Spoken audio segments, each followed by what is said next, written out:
disassembling this motor. So what we have here is a 4AGE. It's a big port, blue top.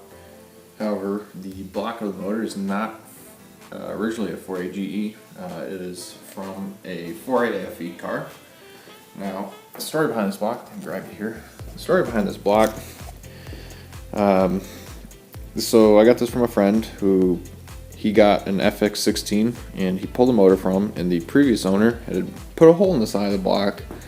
Now, for any of you that don't know the motor on the FX16, it is a 7-rib block, whereas this is a 3-rib. Now, you may ask, well, what's the ribbing? Let me grab my light here. So if you look at the side of the block, there are 3 ribs. One with the 2 bolt bosses and then 2 to the right of it.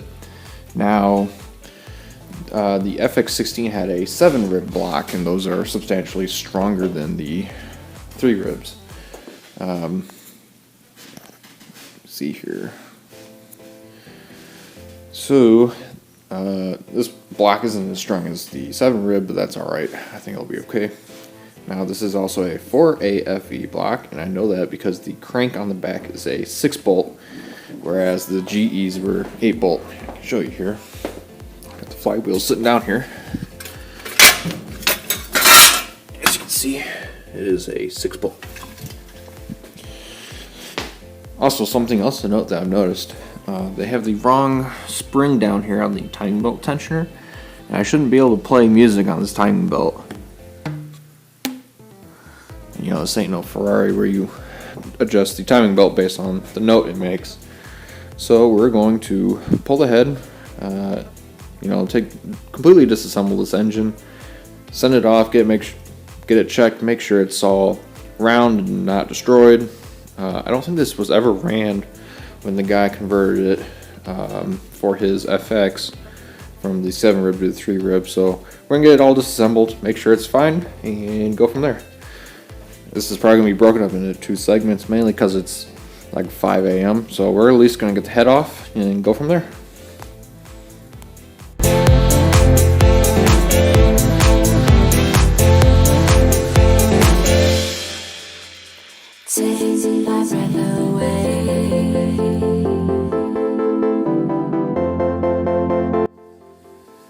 Alright, just had to take a quick time out to figure out the unbolting pattern for the head bolts and then the cam caps. Obviously, you probably know that if you don't unbolt them in the right order, you could warp the head or crack it, which I would imagine is unlikely, but hey, that's what the manual says. So I lifted the unbolting pattern from the 4AGE manual, so that's what we're going to follow. They call it using a special service tool. I don't got that, so we're just going to use a big bar and probably make 2 passes.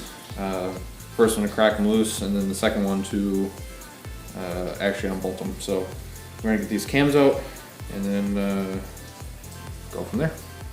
I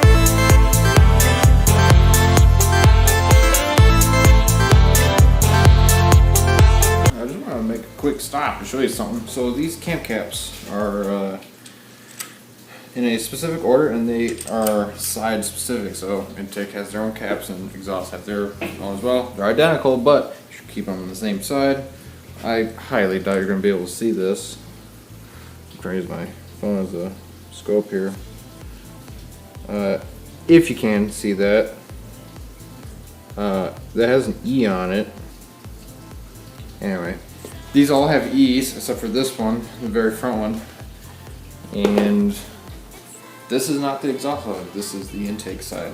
So intake, exhaust, and they've got the exhaust caps on the intake and the intake caps on the exhaust, except for the main bearing caps. So, thanks previous owner. At least they're all pointed in the right direction because they have arrows on them too. So, anyway, back to it.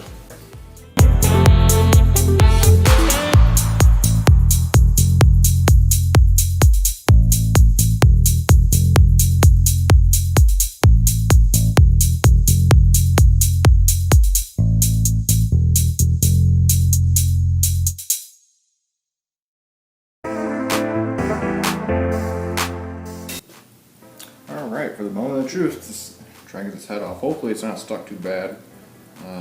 It has a regular head gasket on it, so it might be a little stuck. Something else that I noticed, you may have seen in time lapse, is me trying to fish around for a magnet that does not exist in here. These are supposed to have head bolt washers, or like hardened washers, and this doesn't have a single one in it. So another point to the previous owner. Love working on stuff that the previous owner half-assed. So I wonder else what we'll find. I'd be curious to see if the main caps are out of order as well on the crank. So we'll see. I may have to use my sledge to lightly tap on it to try and get it off. So let's see. I'm not gonna be like wailing on it because it's aluminum, and we all know how aluminum holds up to sledgehammers. So.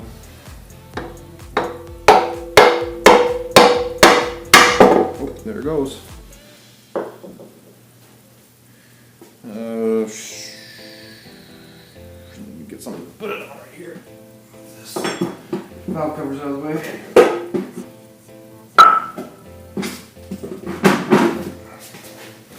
Stop really quick.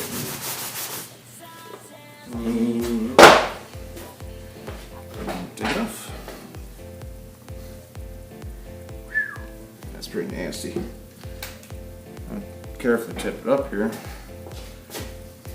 Take a look at it myself. Grab my light.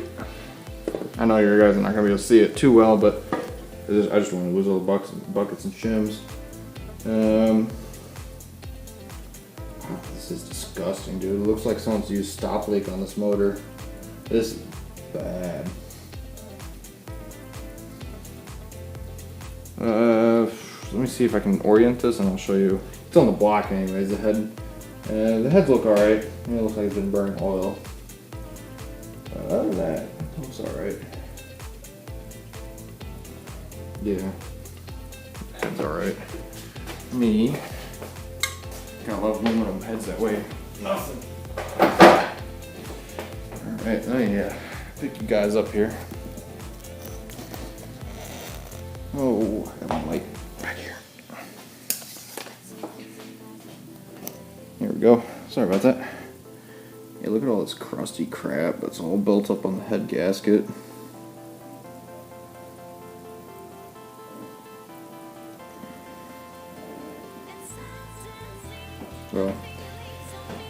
So we'll get these out.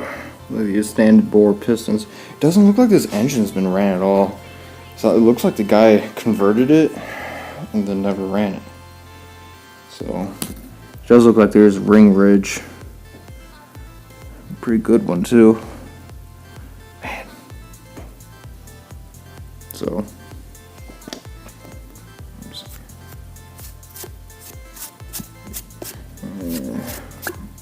block definitely needs a good cleaning. Oh. I just want to look at the coolant jackets. Yeah, it looks like someone's been running water in this thing. So these are iron block. God dang, yeah, someone. I'm trying to use my phone that's on the table. Yeah, you're not gonna be able to see in there too well. But yeah, no, so these are iron blocks, and it 110,000% looks like someone's been running water. This is why I don't run water, kids. Wow, what is that slime? Oh my god. Dude, this fucking block is disgusting. Ugh.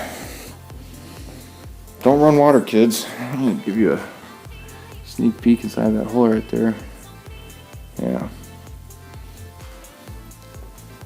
Anyway, alright, well, that'll be it for tonight.